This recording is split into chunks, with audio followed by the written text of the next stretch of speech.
नमस्कार, welcome to money group and मैं हूं चिन्मय नंदा। आज निफ्टी में गैप अप में ओपनिंग हुआ, लेकिन कल हम जैसे अपने वीडियो में बताया थे ये वो लेवल हो सकता है 18,150। जिस लेवल के आसपास कहीं पर निफ्टी को एक रेजिस्टेंस मिल सकता है, क्योंकि निफ्टी यहाँ करीब 3 बार यहाँ पर रेजिस्ट हो चुका है।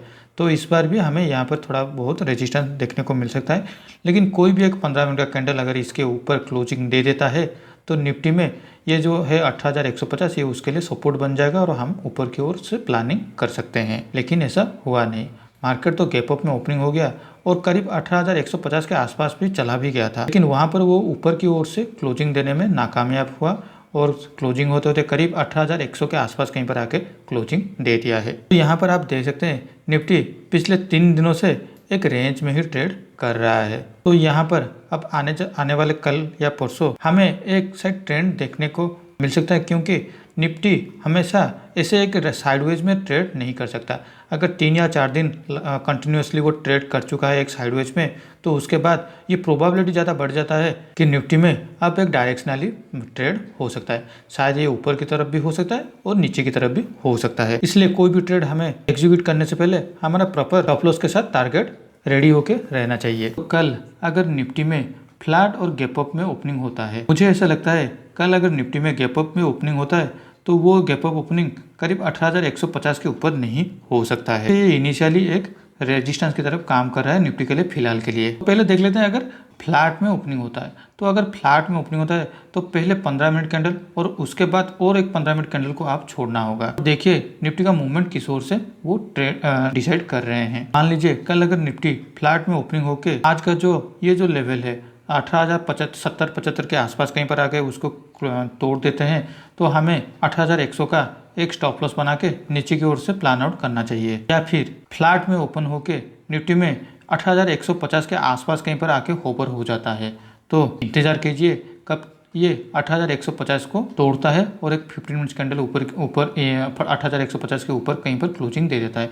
उसके बाद यहाँ पर आप उस कैंडल का जो लोअर पॉइंट होगा उसको स्टॉप लॉस बना के आप ऊपर की तरफ प्लान आउट कर सकते हैं। लेकिन अगर निफ्टी एक बड़ा गैप अप में ओपनिंग हो जाता है जो कि 18,150 के ऊपर अगर ओपनिंग देता है, तो इंतजार कीजिए फिर से निफ्टी में ये 18,150 के लेवल के आसपास कहीं पर आने दीजिए और यहाँ से फिर से एक यू टर्न के लिए इंतजार कीजिए। जब ये यू टर्न लेने के लिए पहला एक 15 मिनट्स कैंडल का आपको ग्रीन कैंडल देखने को मिल सकता है, तब उसका लोअर पॉइंट को आप स्टॉप लॉस बना के आप उसको ऊपर की तरफ प्लान आउट कर सकते हैं। लेकिन कल अगर निफ्टी गैप डाउन पे ओपन हो जाता है, मान लीजिए 18,070 के नीचे अगर कहीं पर भी ओपन हो जाता है, तो यहाँ पर फिर से आप 18,100 को आप अपना स्टॉप लॉस बना लीजिए और नीचे की ओर प्लान आउट कीजिए। मैंने कल अपने वीडियो में यही बताया था, अगर निफ्टी फ्लैट और गैप अप में ओपनिंग होता है तो 18,200 और 17,900 का जो स्ट्रैंगल होगा शॉर्ट स्ट्रैंगल, वहाँ पर आप अच्छे खासे मुनाफा कमा सकते हैं। आज कोई भी अगर स्ट्रैंगल क्रिएट किया होगा तो आराम से उसको 10 या 15 पॉइंट तो मिल ही चुका होगा। तो अभी देख लेते हैं हमारे बैंक निफ्टी की ओर। निफ्टी के मुकाबले बैंक निफ्टी आज ज़्यादा स्ट्रॉन्ग महसूस हो रहा था। बैंक निफ्टी भी आज गैप अप में ओपनिंग हुआ और ओपनिंग होने के बाद 43,000 तक ये टच करने वाला था। 43,000 राउंड लेवल के आसपास पे उसको एक रेजिस्टेंस मिला और क्लोजिंग होते होते 42,750 के आसपास कहीं पर आकर क्लोजिंग दे दिया है। बैंक निफ्टी एक अच्छा चीज़ यही हुआ है आज क्लोजिंग के टाइम पे कि उसने इसका जो रेजिस्टेंस था, ये जो लेवल था 42,700 600, इसके ऊपर आज वो क्लोजिंग देने में कामयाब हो चुका है।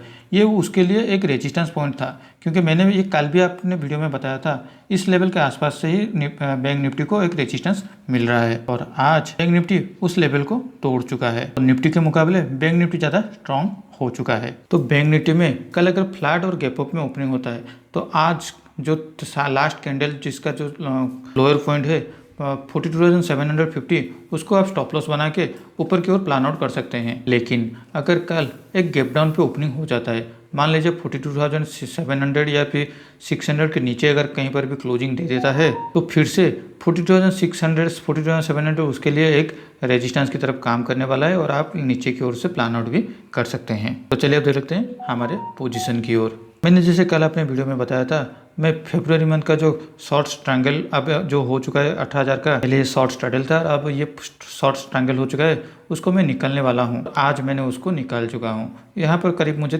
500 रुपये का मुनाफा हो रहा है। तो उससे पहले 18,000 का जो पुट ऑप्शन था उसको मैंने 3,000 रुपये में मुनाफा में निकाल चुका था। तो मुझे शायद इस ट्रेड में करीब ग्रॉसली 3,500 का मुनाफा दिखाई देगा। लेकिन मैं जून मंथ का जो 18,000 का जो शॉर्ट स्ट्रैटल है उसको अभी भी कैरी फॉरवर्ड कर रहा हूँ। बजट से पहले अगर मुझे यहाँ पर 4-5 हज़ार का अगर मुनाफा दिखाई देगा तो मैं यहाँ पर से भी निकाल लूँगा, और बजट के बाद मार्केट के सिचुएशन के हिसाब से ही मैं फिर से री एंट्री करना पसंद करूँगा। तो आज के लिए इस वीडियो में बस इतना ही। अगर वीडियो अच्छा लगा हो तो इस वीडियो को लाइक शेयर करके हमें मोटिवेट कीजिए।